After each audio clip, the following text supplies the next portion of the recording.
మనోరంజకమైనటువంటి బడ్జెట్ని ఈరోజు గౌరవ ఆర్థిక శాఖ మంత్రి గారు పయ్యావుల కేశవ్ గారు సుమారుగా 3 లక్షల కోట్ల రూపాయలతో ఈ బడ్జెట్ని శాసనసభలో ప్రవేశపెట్టారు. ఆయనకి ప్రత్యేకంగా ధన్యవాదాలు తెలియజేస్తున్నాము. మరి ఈరోజు ప్రజలు మెచ్చే బడ్జెట్ని ఈరోజు రాష్ట్రంలో ప్రవేశపెడితే అటు వైసీపీ నాయకులు దీని మీద రాద్ధాంతం చేస్తున్నారు. ఈరోజు శాసనసభ జరుగుతూ ఉంటే ఒక్కరోజు కూడా శాసనసభకు హాజరు కాకుండా, అలాగే ఈరోజు శాసన మండలి తీసుకుంటే బడ్జెట్పై ప్రసంగాన్ని కొనసాగిస్తూ ఉంటే బడ్జెట్ మీద చర్చ జరుగుతూ ఉంటే మరి కౌన్సిల్ సభ్యులు సభ్యత లేకుండా, సంస్కారం లేకుండా మరి బడ్జెట్ని మరి మంచి విషయాలు చర్చించుకుంటా ఈరోజు వైసీపీ కౌన్సిల్ సభ్యులు వాకౌట్ చేయడం కానీ, తీవ్ర అంతరాయం కలిగించడం కానీ మేము దీన్ని జనసేన పార్టీ తరఫున తీవ్రంగా ఖండిస్తున్నాం. ఈరోజు రాష్ట్ర ప్రజలందరూ కూడా చూస్తున్నారు. ఈరోజు ఈ బడ్జెట్లో అన్ని వర్గాల వారికి సమానంగా అవకాశం కల్పించినటువంటి బడ్జెట్.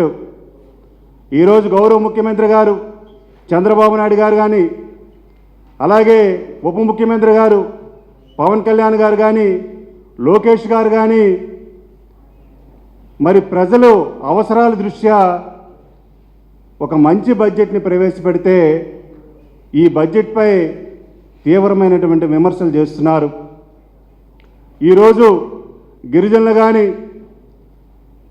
మరి ఈరోజు గ్రామీణ ప్రాంతాల్లో తీసుకుంటే ఈ బడ్జెట్లో అత్యధికంగా సుమారుగా ఎస్టీ కాంపోనెంట్ కింద సుమారుగా 9,000 కోట్ల రూపాయలని కేటాయించారు.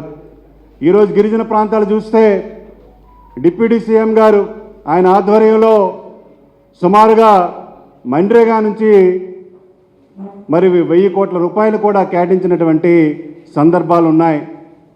ఈరోజు రాష్ట్రంలో గిరిజన ప్రాంతాల్లో ఒకసారి చూస్తే గత ప్రభుత్వంలో పూర్తిగా గిరిజన ప్రాంతాలు విస్మరించబడ్డాయి. కానీ ఈరోజు గౌరవ ముఖ్యమంత్రి గారు చంద్రబాబు నాయుడు గారి నాయకత్వంలో, డిప్యూటీ సీఎం గారు పవన్ కళ్యాణ్ గారి నాయకత్వంలో ప్రతి గిరిజన ప్రాంతానికి రోడ్లు వేసుకున్నాం. అలాగే జల్ జీవన్ మిషన్ ద్వారా ప్రతి గ్రామీణ ప్రాంతానికి మంచినీటి సౌకర్యాన్ని కల్పించాం. ఇలా ఎన్నో అభివృద్ధి కార్యక్రమాల్ని ఈరోజు గిరిజన ప్రాంతాలతో పాటుగా మైదాన ప్రాంతాల్లో కూడా చాలా అభివృద్ధి కార్యక్రమాలు చేపట్టామని ఈ సందర్భంగా తెలియజేస్తూ ఉన్నాను. కానీ వైసీపీ నాయకులు మా మీద బురజల్లా కార్యక్రమాలు చేపడుతున్నారు. ఖచ్చితంగా జనసేన పార్టీ తరఫున తీవ్రంగా దీన్ని ఖండిస్తూ సెలవు తీసుకుంటున్నాను. Thank you.